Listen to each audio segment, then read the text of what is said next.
Hello everyone and welcome to F1 Challenge Career Mode Part 4. Today we are going to our home race at Silverstone. Now after some rotten luck in Brazil and San Marino and well Australia, we need to get our season on track and actually score some points. That's the aim for today.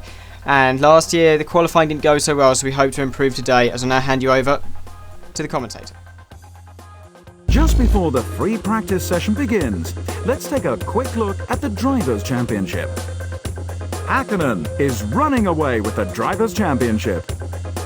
Schumacher second. Barrichello third. Well, that covers the drivers. Let's take a quick look at the constructors next. McLaren lead the Constructors Championship and are going for back-to-back victories here in Great Britain. Ferrari are second. Williams are third. Located just a few kilometers outside of Northampton, the fantastic Silverstone circuit combines two straights with an enthralling selection of slow, medium and high-speed turns. Surrounded by the headquarters of the Jordan, Williams, Jaguar, Renault, British American Racing and McLaren teams, this disused airfield in the heart of Formula One's so-called Silicon Valley often plays host to one of the most competitive races of the season. Right, so we jump into practice, going under bridge. We go on the curb and nearly roll the car. That's with heavy fuel on board. And I noticed in practice that my pace seemed to be better than it was last year. 'Cause last year I was 3 seconds off my teammate. This year I was going a little bit better, and on our first flying lap on heavy fuel we're going to set a 1:27.5, which of course beats the Minardi on low fuel easily. But we then have a spin later on in the session, and that rules out our long run.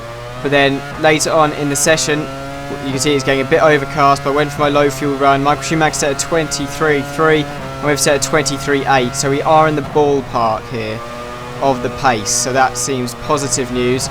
As yet again later on in the session we went for a spin and we actually lost a wheel, so it's a pretty big accident there. Now if you're wondering why I don't do any replays from practice anymore, it's because I've realised sometimes that if I use the replay in practice it doesn't save the race replay, and I'd rather have the race replay than any practice replays.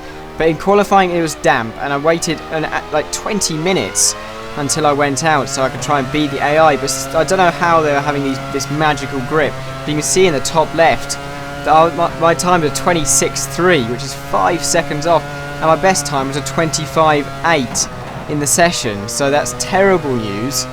Oh no, I think I do prove actually later on to a 24.7, which puts me in 9th, but that's terrible news. I'll hand you over to the grid. Hello there. Welcome to Great Britain for round 4 of the 2000 FIA Formula One World Championship. The weather, as so often is the case here, is just wonderful.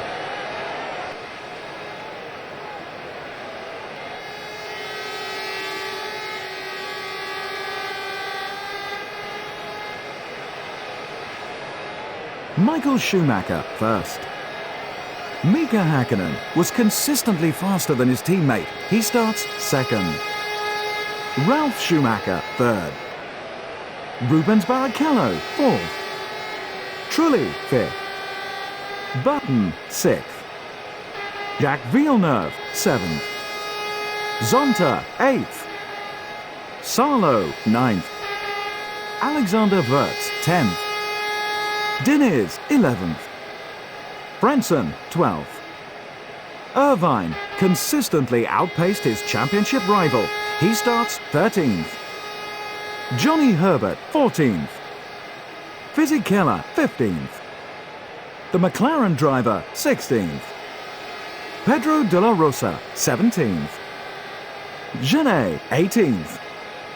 Mazzacane 19th. Alesi 20th. Jos Verstappen 21st. Nick Heidfeld 22nd. Right, so we're on the grid now. We're starting in 16th place. Another abysmal qualifying here at Silverstone, but we need to get our season underway. And we are go. And we've got a normal bad start, but we haven't lost too many positions due to the fact there's Minardi's behind us and they don't get good starts anyway. You're going down the inside of the Jaguar. We haven't got him just yet, but we may get him down into the Maggotts and Beckett section. We've got 19 laps of fuel on board, so we're going long compared to some of the AI. Maybe down the inside of Eddie Irvine into Beckett, I think it is. But we can't get him, and now he's looking at the Sauber there, Pedro Diniz. We're going to slipstream them down the hangar straight and maybe get them into Stowe. I think we have the straight line speed over most cars, so we're going to have a look. Can we get them into Stowe? Yes, we can. We may even have a look at the Jordan who's beside the Benetton, but they completely cut us off there. We're very lucky not to damage our car, but we'll now maybe look down the inside at Club. The AI gets a bit blocked up here, so we went down the inside. We got Mika Salo as well, so that's 3 cars down into Club, and we now need to look at Ricardo Zonta. Ricardo Zonta having a better Grand Prix or a better first lap than he usually does, and a better qualifying, to be honest. But it looks like there's a Ferrari up there. I think a Michael Schumacher who's fallen back a bit. I think he starts on pole, but he's down in 6th at the moment, I think. But we need to look at Ricardo Zonta as soon as possible, so we're going to maybe go down the inside into this left-hander, and yes, we have taken him. We're now going to look at a replay of the start, and you can see that I had the Minardi there of, I think, Monte-carlo behind me, so that was pretty easy to overtake him down into Copse. Then, of course, we had a look at the Jaguar going into Beckett's. We took it before Beckett's, and then we need to look at the other Jaguar, maybe into Maggotts, I think it is, but we didn't quite get him, so we then had to slipstream him down the hangar straight. Now, this race, I believe, could be a turning point, because so far on this first lap, we haven't hit anything, and the only reason we didn't get anything in San Marino was because an AI crashed into us. Australia was because of AVG, totally outside the game. Brazil was partly my fault, but it was also rotten luck. But today, it could be different. But now, on lap 2, going past Stowe, we maybe have a look at Jenson Button and a BAR there. Jenson Button's going to fence. We're going down the inside. He completely blocked us off. We kind of cut the corner there. We're going to keep the position anyway because he moved across on us in the braking zone. And that was totally unfair. But we're looking at Jack Villeneuve now into Stowe. Can we get him down the inside and move ourselves into the points? Yes, we can. Pretty easy move in the end. Jack Villeneuve, after having his awful Brazil where he went off. And I can't really remember where he finished in San Marino, but we went down the inside. It was a pretty easy move in the end of Jack Villeneuve. And now we need to look at the Jordan of Jarno Trulli and the Ferrari of Michael Schumacher. Now, I was stuck behind these for so many laps. Literally, they were just 1.5 seconds in front of me, and I couldn't catch them. And you can see here, we're on to lap 11, and I still can't catch them up. I'm literally just behind them, and my teammate's actually pitted, so he obviously went for a really short fuel run, and he's come out behind me. He didn't get a big enough gap, so we're up into 5th place. And then Jarno Trulli pits on lap 13. We've got 7 laps of fuel left till our pit stop, and Ralf Schumacher. So that's going to move us up into 3rd place in this Grand Prix. Rubens Barrichello only 2.5 seconds up the road, but we haven't got the pace, I think, to catch him up. But we need to at least try and keep up with him, which we kind of did, but we dropped around 2.5 seconds on the last 2 laps. I think our tyres were going a bit. We've got Mika Hakkinen all over the back of us. Literally 4 tenths in this corner, as you saw last season. I just have so much understeer. And Mika Hakkinen passes me on the exit of the corner. We're going to go into the pits. I kind of missed the pit entry, but I think the AI takes that at full throttle, and of course they can get round it faster than me. But we're going down the pit lane now, and we're going to come out, I think, behind Ralf Schumacher, but let's see how the pit stop is. We're hoping for an under 10-second one. But tyres off, fuel in, and we're going to fuel up to the end, obviously. And we are go, and Ralf Schumacher's 2.5 seconds. Yeah, he's going to pass 7.8. Superb pit stop there from McLaren. That's a rare thing to say back in early 2012, but we're in 2000 now, and that's an excellent pit stop there. And we're out ahead of Frentzen. But on lap 21, Ralf Schumacher and our teammates pitted, so it seems our teammate didn't put in enough fuel.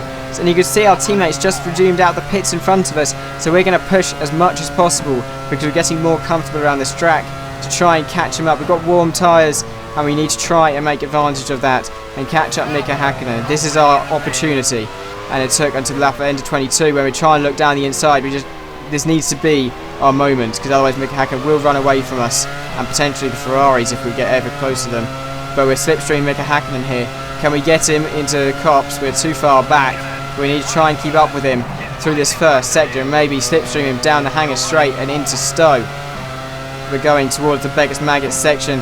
We're around 4 tenths behind him.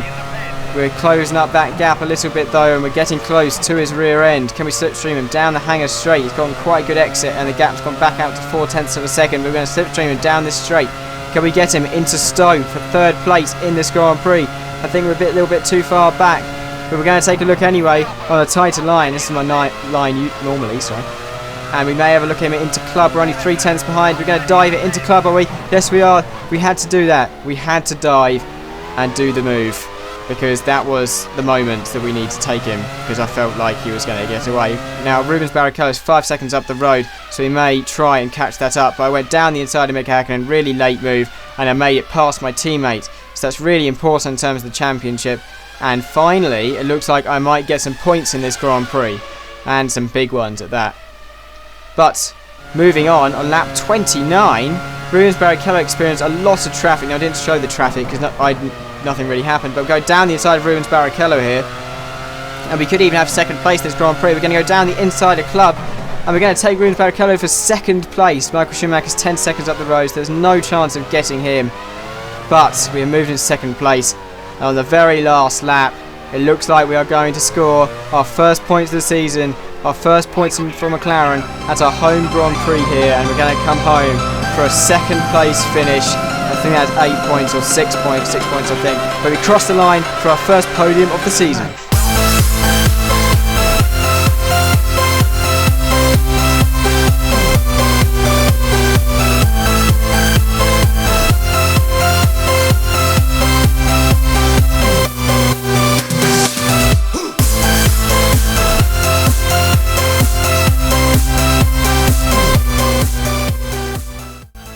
That's the end of a fantastic British Grand Prix. Here are the final results. Michael Schumacher first. The McLaren driver second. Rubens Barrichello third. Mika Häkkinen fourth. Ralf Schumacher fifth. Branson sixth. Yep, so we have the results, and no one retired, so historically that would have been the first ever race when nobody retired. Of course, the actual one was 2012 European Grand Prix, no, 2011 European Grand Prix, but we finished in second place, and we actually set the fastest lap of the race on a 23.5, so that's something to be proud about. As now hand over to the driver's standings. With the results confirmed, it's high time we updated the Drivers' Championship. Mika Häkkinen first.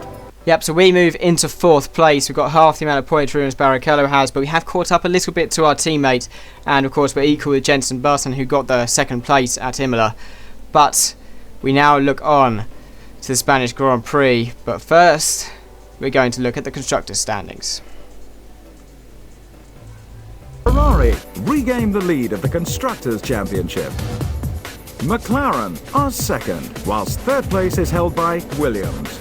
Yep, so Ferrari take over the lead after a solid first and third. Well, McLaren gets second and fourth. But I'm going to leave you now. I really hope you enjoyed this video. Let's hit 40 likes on this one if we can. And I'll see you next time at Spain. Goodbye.